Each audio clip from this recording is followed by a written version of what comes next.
আসসালামু আলাইকুম। টেক সুন্দর আরও একটি নতুন ভিডিওতে আপনাকে স্বাগতম। আজকের এই ভিডিওতে আমি আপনাদেরকে দেখাবো কিভাবে এই সমসাময়িক প্রোফাইল ফটোটি ডিজাইন করবেন আপনার প্রোফাইলের জন্য। তো এই প্রোফাইল ফটোটি ডিজাইন করতে হলে আমাদেরকে পিক্সার ট্যাবের প্রয়োজন পড়বে, যেটি আপনারা প্লে স্টোরে পেয়ে যাবেন।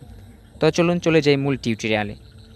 শুরুতে আমাদেরকে পিক্সার ট্যাবটি ওপেন করতে হবে, দেন এখান থেকে প্লাস আইকনের উপরে ক্লিক করতে হবে এবং এখান থেকে আমাদেরকে একটা ব্যাকগ্রাউন্ড অ্যাড করতে হবে। তো ব্যাকগ্রাউন্ডটার লিঙ্ক আমি ভিডিও ডেসক্রিপশন বক্সে দিয়ে দেবো, আপনারা এখান থেকে ব্যাকগ্রাউন্ডটা ডাউনলোড করে নেবেন।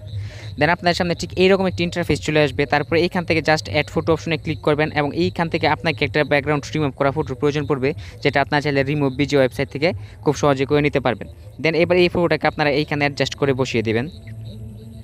তারপরে এখান থেকে লেয়ার অপশনে ক্লিক করবেন এবং এইখান থেকে আপনাকে এটা লক করে দিতে হবে এবং এইখান থেকে ব্যাকগ্রাউন্ডে লেয়ার একটি ব্যাকগ্রাউন্ড অপশন পেয়ে যাবেন। এই ব্যাকগ্রাউন্ড অপশনে ক্লিক করবেন এবং এখান থেকে ব্যাকগ্রাউন্ডটা আপনি ডার্ক অথবা হোয়াইট যে কোনো কালার রাখতে পারেন।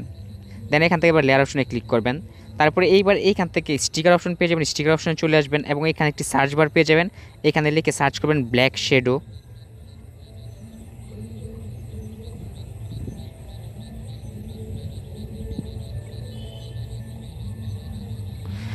তো ব্ল্যাক শেডো লিখে সার্চ করলে এখানে আপনারা বেশ কিছু শেডো এফেক্ট পেয়ে যাবেন। তো এখান থেকে আমরা এই শেডো এফেক্টটাকে ডাউনলোড করে নেব। দেন এইখানে এটাকে আমরা নিচের দিকে অ্যাডজাস্ট করে বসিয়ে দেব। দেন এবার এখান থেকে আবার লেয়ার অপশনে ক্লিক করবো এবং এখান থেকে শেডোর যে লেয়ারটা আছে এটাতে আরেকটা ক্লিক করবো এবং এখান থেকে ডুপ্লিকেট অপশনে ক্লিক করে আমরা এটাকে ডুপ্লিকেট করে এখানে এটার সাথে অ্যাডজাস্ট করে বসিয়ে নেব। দেন এইবার এইখান থেকে আমরা নিচের দিকে অ্যাড ফটো একটি অপশন পেয়ে যাবে, অ্যাড ফটো অপশনে ক্লিক করবো এবং এইখান থেকে আমরা একটি পিএনজি টেক্সট অ্যাড করবো। তো এটার লিঙ্কও ভিডিও ডেসক্রিপশন বক্সে দেওয়া থাকবে, আপনারা এটা ডাউনলোড করে নেবেন। দেন এইবার এটাকে আপনারা এইখানে জাস্ট অ্যাডজাস্ট করে এখানে বসিয়ে নেবেন।